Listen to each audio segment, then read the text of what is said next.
दिखियाजुलि खोला मण्डल बिजेपिनि बानजायनायाव मोनसे बरायनाय हाबाफारि।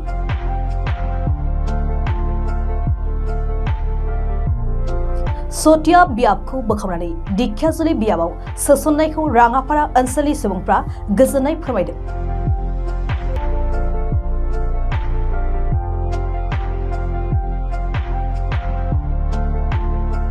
साननैसो सिगाङावसो फोसावजानाय बियाब दाफामफिननायनि गेजेरजों सटिया बियाबनिफ्राय दानख'नानै दिखियाजुलि बियाबाव सोसनजानायाव राङापारा ओनसोलनि बर'जों लोगोसे गुबुन हारिनि सुबुंफ्राबो जोबोद गोजोननाय फोरमायदों।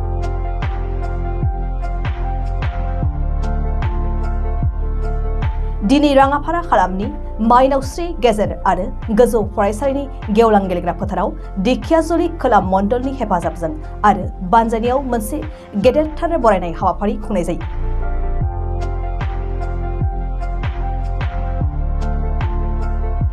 बे हाबाफारियाव दिखियाजुलि बियाबनि एमएलए आरो आसामनि मन्त्रि अशोक सिंहाला बाहागो लायो। लोगोसे गोबां रायजो राजाफ्रा दिखियाजुलि बियाबाव थाफानो मोननानै गोजोननाय फोरमायनायजों लोगोसे गोबां सुबुंफ्रा बिजेपि दोलोआव जयेन जादों।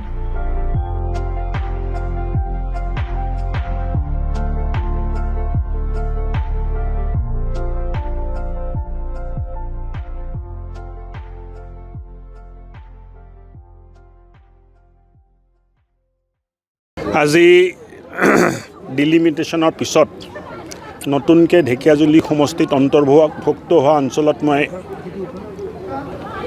এখেতসকলক স্বাগতম জনাবলৈ ইয়াত উপস্থিত হ'লোঁ, ৰাইজৰ আশীৰ্বাদ ল'লোঁ আৰু অহা ইলেকশ্যনত ভাৰতীয় জনতা পাৰ্টীৰ প্ৰাৰ্থী ৰঞ্জিত দত্ত ডাঙৰীয়াক অসমৰ ভিতৰত আটাইতকৈ বেছি ব্যৱধানত জিকা ভাৰতীয় জনতা পাৰ্টীৰ সাংসদ হিচাপে নিৰ্বাচিত কৰাৰ আগ্ৰহ আৰু অনুৰোধ কৰিলোঁ। ৰাইজেও একমুখে ৩ নম্বৰ বাৰৰ বাবে মোদীজীক প্ৰধানমন্ত্ৰী কৰাৰ কাৰণে ভাৰতীয় জনতা পাৰ্টীৰ প্ৰাৰ্থীক বিপুল ভোটত জিকাব বুলি আশ্বাস দিলে। আপুনি এটা কথা ক'লে যে এইবাৰ কাটা হাত, এইটোত ভোট দি কি লাভ আছে? কাটা হাতত ভোট দিটো একো লাভ নাই। নিজিকেও জিকা পাৰ্টীৰ লগত থাকিব লাগে আৰু এইটো বহুত অনিষ্ট কৰিলে না অসমক। ভূমিপুত্ৰসকলক বঞ্চিত কৰি ৰাখিলে, বেছি মিয়াৰ কথা চিন্তা কৰিলে, ভূমিপুত্ৰৰ কথা চিন্তা নকৰিলে, তেতিয়া চৰ চাপৰিত থাকিব কংগ্ৰেছ। ভূমিপুত্ৰৰ তাত আৰু কংগ্ৰেছ নাথাকে। স্যাৰ, যোৱা 5 বছৰ এমএলএও বিজেপিৰ আছিলে, এমপিও বিজেপিৰ আছে, কিন্তু উন্নতি এইখন জেগাত নহ'ল। এইবাৰ কি ভাবিছে আপুনি? উন্নতি হ'ব, মানে ভাল উন্নতিয়ে হ'ব। আৰু যিখিনি অঞ্চল মোৰ মানে সমষ্টিত আছিল তাত উন্নতি হৈছে, নাই হোৱা নহয়। কিন্তু এইটো নতুনকৈ মোৰ তাত আহিছে, এতিয়া মই দায়িত্ব লৈছোঁ, কাম কৰিম। আমি কাম কৰা দলে, ভাৰতীয় জনতা পাৰ্টী অৰ্থাৎ কাম কৰা পাৰ্টী, কষ্ট কৰা পাৰ্টী, উন্নয়ন কৰা পাৰ্টী। কংগ্ৰেছে এতিয়ালৈকে টিকেট কনফাৰ্ম কৰিব পৰা নাই, কি ক'ব?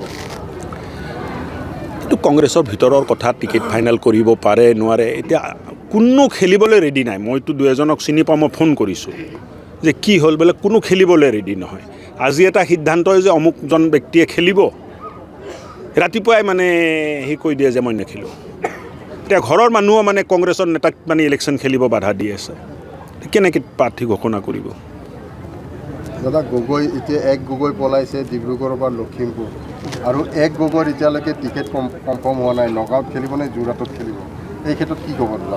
এইটো ব্যক্তিৰ নিজৰ কথা, কোন ক'ত সমষ্টিত ইলেকশ্যন খেলিব মোৰ তাত ক'ব লগা একো নাই। মোৰ কথাটো চিধা, তেৰা বেকা কথা নাই।